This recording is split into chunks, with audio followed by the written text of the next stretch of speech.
तो सबसे पहले मैं इनके ब्लाउज़ से नाप ले लूँगी। इसके सीने की लंबाई है 10.5 और पूरी फुल लेंथ है 15.5। इसके बाद कपड़े को 4 फ़ोल्ड करके रख लेंगे अस्तर को। इसके बाद इसमें सीने की लंबाई ले लेंगे जो कि 10.5 थी। उसके बाद इसमें 3 इंच या 2 इंच बढ़ा देंगे कपड़ा। और क्योंकि फिटिंग मारने के बाद ढीला या टाइट करना हो तो बाद में शरीर के हिसाब से मोटा या पतला हो जाए इंसान, तो उसे सही कर सके। उसके बाद ले लेंगे 15.5 इंच की लंबाई। इनके ब्लाउज़ की पूरी फुल लंबाई लेंगे क्योंकि ब्लाउज़ इनका लंबा है। कुछ लोगों को छोटा ब्लाउज़ पसंद है, कुछ लोगों को लंबा, तो आप अपने हिसाब से कस्टमर के हिसाब से ही कटिंग करें। तो मैंने बाजू की लंबाई 5.5 ले ली है। इंसान पतला हो या मोटा हो उससे मतलब नहीं होता है। आस्तीन की लंबाई 5.5 ही रखनी चाहिए और अगर छोटे बच्चे का सिल रहे हो तो 5 ही रखना चाहिए। तो मतलब कपड़े के हिसाब से आप पता कर सकते हैं। 2.5 इंच पे गले का निशान लगा लेंगे।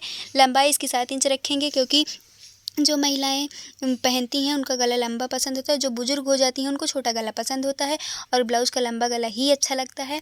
और 2.5 इंच नीचे का ले लेंगे, 2.5 इंच ऊपर का, फिर गले की गोलाई दे देंगे और कंधे को 3 इंच रखेंगे। फिर बाजू की लंबाई 5.5 इंच पे मुड्ढे की निशान लगा देंगे। और 5.5 इंच मैंने इसलिए रखा है क्योंकि अगर कंधे के नीचे मुड्ढे पे टाइट हो जाता है तो ब्लाउज़ पहनने में बहुत ही अजीब सा लगता है। और ये मुड्ढे की लंबाई 1.5 इंच रखनी चाहिए जिससे गहराई कम हो और बाजू की फिटिंग अच्छे से बैठे, नहीं तो आर्म होल में झोल ज़रूर आ जाता है। तो आप छोटी-छोटी बातों का ज़रूर ध्यान रखें।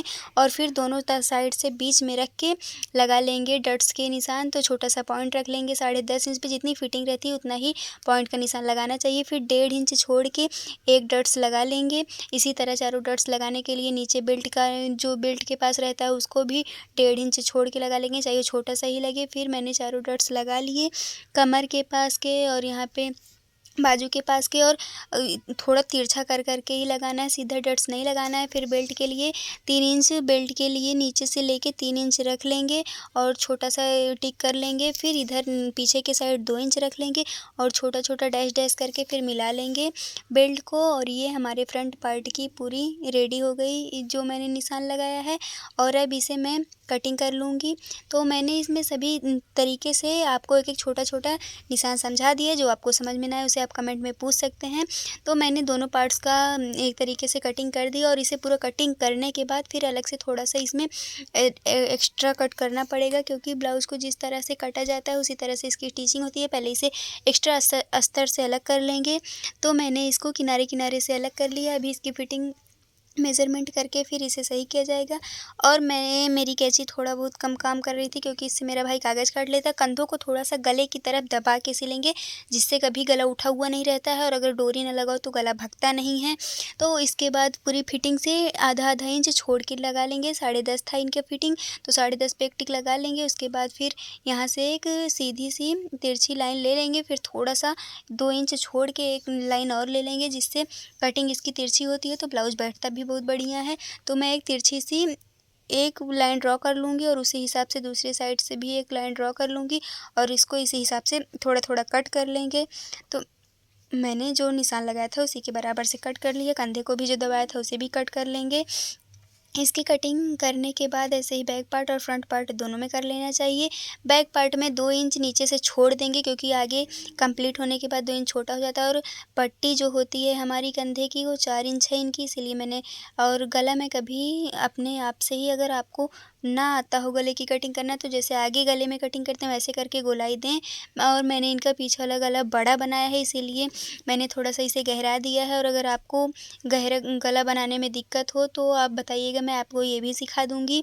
तो मैंने इसे बैक पार्ट की कटिंग कर ली और ये पूरा गला मेरा गोल गला कट के रेडी हो गया। बैक पार्ट भी मेरा कट गया। अब इसमें थोड़ा-थोड़ा सा पीछे से छाँट देंगे, तो मैंने आधा-आधा छाँट दिया और मुड्ढे से भी छाँट देंगे। बैक पार्ट को छाँटने से फ्रंट पार्ट भी दुरुस्त व्यवस्थित बन जाता है। मुड्ढे की लंबाई को थोड़ा-थोड़ा सा छाँट देंगे।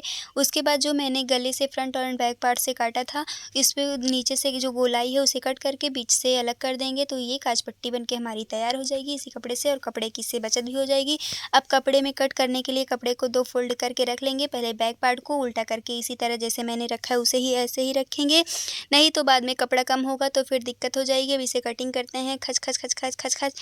तो इसकी कटिंग करने के बाद मैं आपको बताऊंगी कपड़े कैसे कट करें कि आपको सिलाई में कपड़ा कम लगे, क्योंकि अगर किसी किसी का कपड़ा कम रहता है तो हम इस तरीके से कटिंग कर देते हैं कि front part and back part तो कट हो जाएगा, पर उसमें बाजू की कोई गुंजाइश ही नहीं बचती है, या फिर पाइपिंग लगाना वगैरह वगैरह वगैरह, फिर मेरे पास कपड़ा नहीं बचता है। तो मैंने बैक पार्ट की कटिंग कर ली। अब फ्रंट पार्ट को भी इसी तरह रखेंगे, एकदम कंधे से सटा के। उसके बाद इसे किनारे किनारे से थोड़ा सा नीचे कर देंगे, नहीं तो बाद में वो कंधे पे थोड़ा सा कपड़ा कम हो जाएगा। तो आप लोग देख रहे हैं मैंने कैसे रखा है, जैसे मैंने रखा है उसी तरीके से आप कपड़े को रखेंगे। बराबर से चारों तरफ से काट के मैंने तैयार कर लिया। फ्रंट पार्ट भी मोड़ के रख लिया। आप सिलने चलते हैं। तो मैंने पहले front part and back part को एक साथ रख दिया, फिर दोनों सीधे पल्लों को स्तर के ऊपर रख दिया। जो चौक से निशान लगा है उसे नीचे ही रखे रहेंगे। उसके बाद मैंने ऊपर और नीचे की एक सिलाई लगा ली। उसके बाद फिर ये बेल्ट के एकदम नीचे एक सीधी सीधी सिलाई लगाएंगे, और मैं इसको ऐसे ही सिलती हूँ क्योंकि इससे कपड़ा भगता नहीं है। जो लोग कच्चा करते हैं, कच्चा करने से अच्छा है कटिंग करने के बाद इसी तरीके से सिल लें। फिर आगे पहला डट्स बनाने के लिए इसे मोड़ेंगे, नीचे का कपड़ा भगने न पाए, और आधा इंच का दबाव दे के सिलेंगे, जिससे बहुत अच्छी कटोरी बन के हमारी रेडी होगी। और तीनों डट्स को हम आधा आधा इंच पे ऊपर से मोटा फिर नीचे से पतला करते ले आएंगे। जितना नीचे आएंगे उतना ही पतला करके डट्स को ले आएंगे। फिर मैंने ये जो साइड वाला है इसको भी, ये लंबा है इसलिए इसे थोड़ा सा और बढ़ा के फिर जितना किनारे लाएंगे उतना ही पतला करके लाएंगे, क्योंकि नीचे पतला होते होते ही इसका शेप अच्छा होता है। कुछ लोग बराबर साइज़ में सिल देते हैं, जिससे अच्छा नहीं बैठता है हमारा कटोरी, और इससे कुछ महिलाओं को पसंद भी नहीं आता है। फिर बेल्ट को मैं अलग कर लूँगी।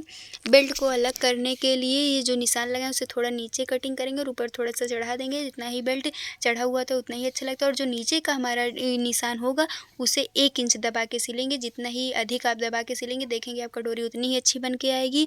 और इसे दोहरा के सिलें, क्योंकि ये नीचे होता है, इस पर मतलब ये खुल जाता है तो फिर ब्लाउज़ की शोभा बेकार हो जाती है। फिर बेल्ट को मैं जोड़ने के लिए पीछे का, नीचे का और ऊपर का पार्ट बराबर रखेंगे, नहीं तो अगर बीच में छूट जाएगा तो बेल्ट एक ऐसी चीज़ है जो ज़रूर खुल जाती है, क्योंकि सारा प्रेशर इसी पे पड़ता है बाद में। फिर इसे एक सिलाई लगा देंगे इसके ऊपर से कपड़े को नीचे दबा के।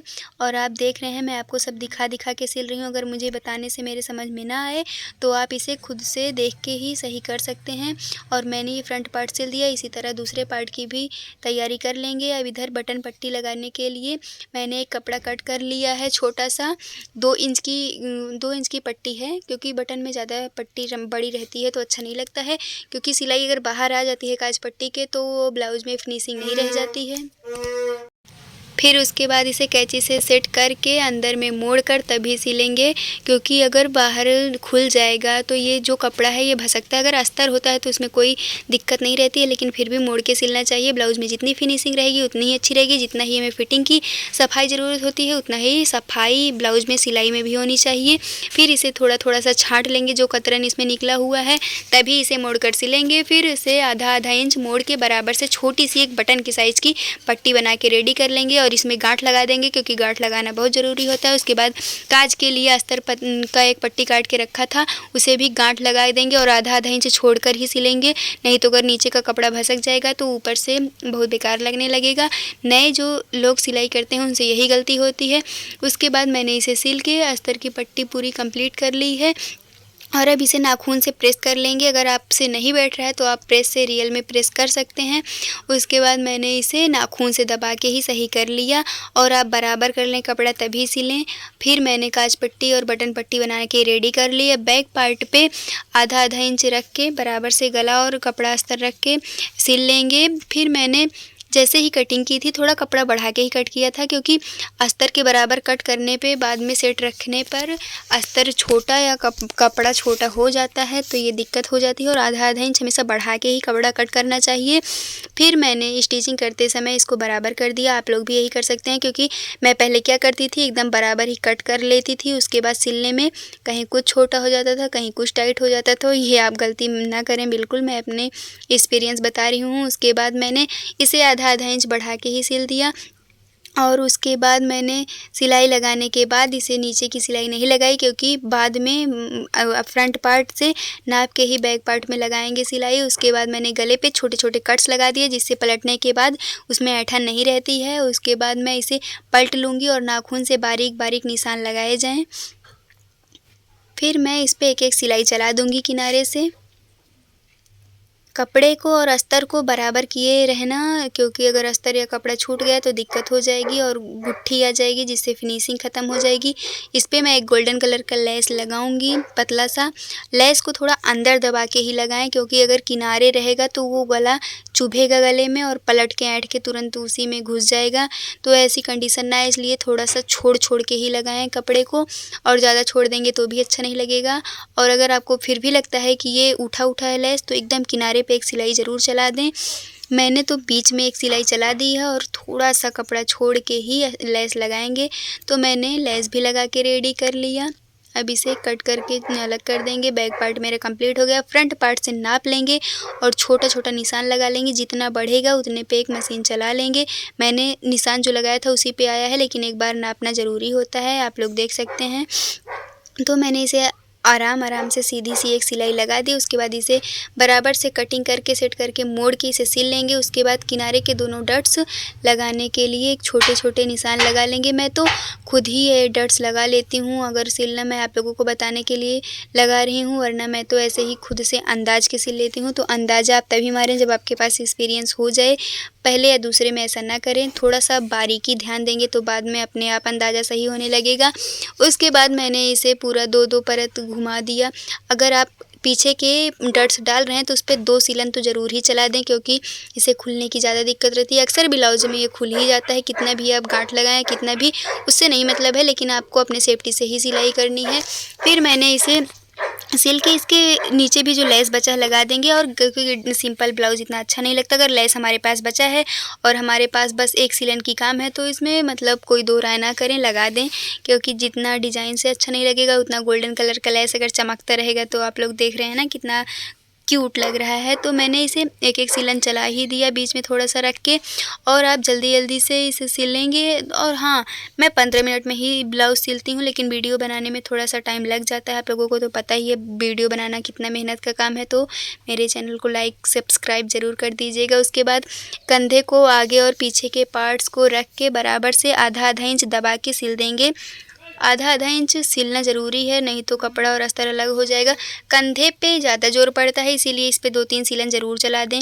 ये ना सोचें कि एक ही सिलन में इसका रामबाण सिद्ध हो जाएगा, तो ऐसा कुछ भी नहीं है। मैंने जैसे ही कंधे की कटिंग की थी, बराबर की थी, वैसे ही आधा इंच लेके सिलाई भी लगा दी। तो मैं इस पे 3 सिलाई लगाती हूँ हर एक लोगों के कंधे पे, या तो 2 सिलाई लगाएँ तो आप अच्छे से गांठ लगा के ही लगाएँ। उसके बाद मैंने 3 सिलाई लगा के इसे कट करके निकाल लिया।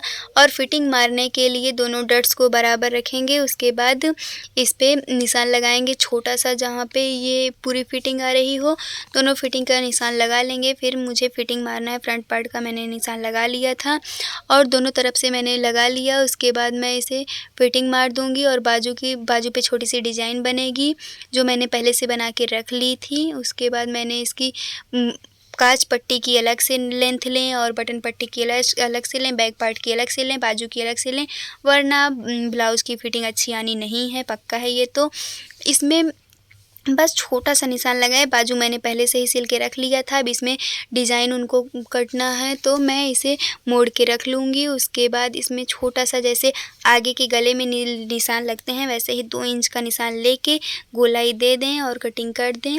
मैं आप लोगों को निशान लगा के ज़रूर बताती, लेकिन मेरा इंची टेप मेरा भाई लेके भाग गया और मेरा उठने का बिल्कुल मन नहीं कर रहा था, इसीलिए मैंने इसे गोलाई दे के बता दी। अगर आप लोगों को समझ में ना आए तो आप लोग बताइएगा, मैं दूसरी वीडियो ज़रूर बना दूँगी इस पर। तो मैंने इसे बराबर से कट कर लिया। आराम से कट करें, क्योंकि ये बाजू की कटिंग है, अगर हो गया काम तो हो ही गया, इस पे फिर कोई व्यवस्था नहीं हो सकती है। फिर मैंने इसे छोटा सा कट लगा के अलग कर लिया और इसकी डिज़ाइन अगर आप हाथ में पहन के देखेंगे तो अच्छी ही लगती है। ये मेरा बाजू कंप्लीट तैयार हो गया, इसकी पूरी डिज़ाइन यही है। उसके बाद मैंने पूरा बाजू जोड़ लिया, पाइपिंग लगा दी और आगे पीछे के पार्ट तैयार कर लिए, फिटिंग मार दी। इतना मैं इसकी पूरी फुल वीडियो इसलिए नहीं बना पाई क्योंकि मैं अभी थोड़ा सा काम करने लगी थी। और इसके बाद मैंने ये ब्लाउज़ सिल के आप लोगों को दिखा भी दिया कंप्लीट। अगर आप लोगों को जो कुछ भी ना समझ में आए आप मुझसे कमेंट में पूछ सकते हैं, मैं आपको रिप्लाई ज़रूर कर दूँगी। तो आपको मेरी वीडियो अच्छी लगी हो तो लाइक करें, सब्सक्राइब करें एंड बाय बाय।